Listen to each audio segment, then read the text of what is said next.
ದೊಡ್ಡಬಳ್ಳಾಪುರ ತಾಲೂಕಿನ ಕಾಡನೂರು ಗ್ರಾಮದ ಅಬ್ದುಲ್ ಗಫರ್ ಶರೀಫ್ ಎಂಬುವರ ಜಮೀನಿನಲ್ಲಿ ಇದ್ದ ಲಕ್ಷಾಂತರ ರೂಪಾಯಿ ಮೌಲ್ಯದ ಮರದ ತುಂಡುಗಳಿಗೆ ಕಿಡಿಗೇಡಿಗಳು ಬೆಂಕಿ ಹಚ್ಚಿದ ಘಟನೆ ನಡೆದಿದೆ. ಈ ಘಟನೆಯಲ್ಲಿ ಲಕ್ಷಾಂತರ ರೂಪಾಯಿ ಮೌಲ್ಯದ ಮರದ ತುಂಡುಗಳು ಸುಟ್ಟು ಭಸ್ಮವಾಗಿದೆ. ಇದರ ಪಕ್ಕದಲ್ಲಿ ಇದ್ದ ಹುಣಸೆ ಹಣ್ಣಿನ ರಾಶಿ ಕೂಡ ಉರಿದು ಭಸ್ಮವಾಗಿದ್ದು, ತುಂಬು ಫಸಲಿನಿಂದ ಮೈ ತುಂಬಿದ್ದ ಹುಣಸೆ ಮರ ಕೂಡ ಸುಟ್ಟು ಹಾಳಾಗಿದೆ.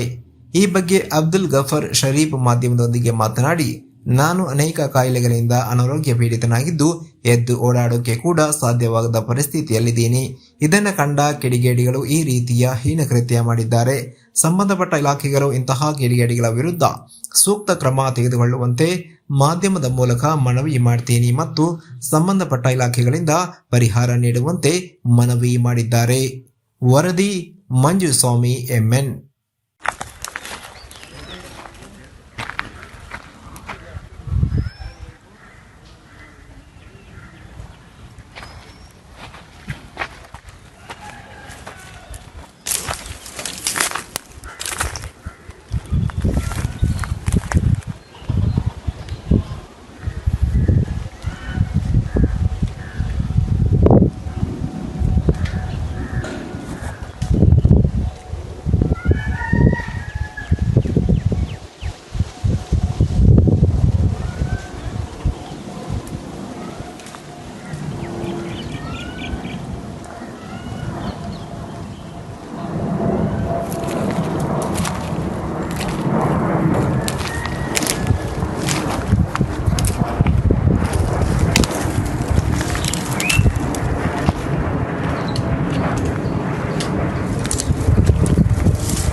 ಅಬ್ದುಲ್ ಗಫರ್ ಶರೀಫ್ ಕೆಲವು ಹಾಸ್ಪಿಟ್ಲ್ ಇದ್ದಾಗ ಒಂದು ಟ್ರ್ಯಾಕ್ಟರ್ ತುಂಡುಗಳಿತ್ತು, ಮನೆಗೋಸ್ಕರವಾಗಿ ಮಡಗಿದ್ದೆ, ಅದು ಬೆಂಕಿ ಇಟ್ಬಿಟ್ರು.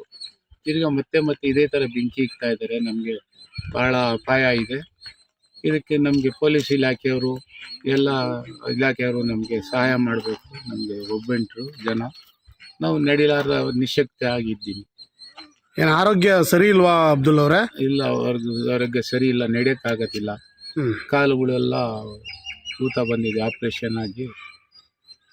ಎಷ್ಟು ಲಕ್ಷ ರೂಪಾಯಿ ಬೆಳೆ ಹಾನಿ ಆಗಿದೆ ಸ್ವಾಮಿ. ನಮ್ಮ ತುಂಡು ಅವು ಎಲ್ಲ 1 ಲಕ್ಷ ರೂಪಾಯಿ ಆಗುತ್ತೆ ಸ್ವಾಮಿ.